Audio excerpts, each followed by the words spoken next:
राधे राधे सभी को, हर हर महादेव। तो मेरी प्यारी माता बहनों, अब तक मैं आपको श्री शिव महापुराण महात्म के 5 अध्याय सुना चुकी हूँ। तो आज से हम शुरू करने वाले हैं श्री शिव महापुराण की कथा। तो उसका पहला अध्याय है विंध्येश्वर संहिता का पहला अध्याय हम आपको सुनाने जा रहे हैं। तो इसी के साथ हम शुरू करते हैं आज की कथा। तो उससे पहले आप मेरे चैनल को लाइक शेयर एंड सब्सक्राइब कर दें। चलिए शुरू करते हैं आज की कथा। प्राप्य प्रसादं शिवदृष्टिपूतं विन्ध्येश्वरः नामक संहितायाः भाषां धुनां लोके मनोनुकूला विधीयते शंकर भक्ति वृद्धे। श्री वेद व्यास जी द्वारा रचित भगवान शंकर की वंदना। चलिए शुरू करते हैं आज की कथा। जो जगत के आदि मध्य और अंत में मंगलमय है, जिनकी समानता किसी से नहीं है, जो आत्मा के स्वरूप को प्रकाशित करने वाले परमात्मा हैं, जिनके 5 मुख हैं और खेल ही खेल में बिना प्रयास के जगत की रचना, रक्षा और नाश तथा अनुग्रह एवं तिरोभाव रूप 5 प्रबल कर्म करते रहते हैं, उन सर्वोत्तम अजर अमर ईश्वर अंबिका के पति भगवान शंकर का मैं मन ही मन ध्यान चिंतन करता हूँ।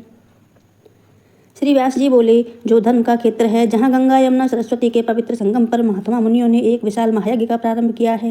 यज्ञ का समाचार सुन व्यास जी के शिष्य महामुनि सूत जी मुनियों के दर्शन के लिए वहाँ आए।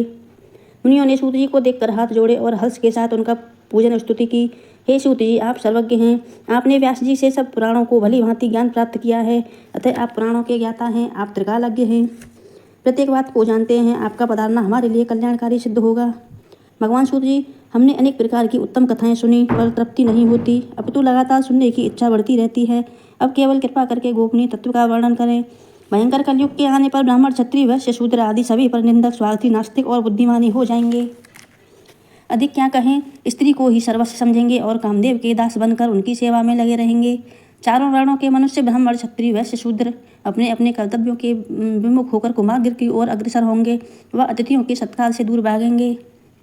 चतुर्वर्ण की स्त्रियां भी अपने पतियों से घृणा का व्यवहार कर रखेंगी, कामनी की तरह इधर उधर घूमती हुई दिखाई पड़ेंगी। इसलिए ऐसी भयंकर स्थिति को देखकर हमारा चित्त बड़ा दुखी हो रहा है कि किस प्रकार मनुष्यों का उद्धार हो। हे सूत जी, अतः आपसे प्रार्थना है कि आप उनके उद्धार का कोई साधन बताइए, जिससे दोनों लोग पवित्र हो जाएं।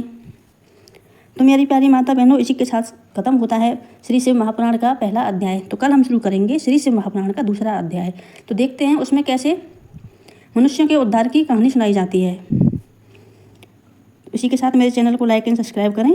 बोलो राधे राधे, हर हर महादेव।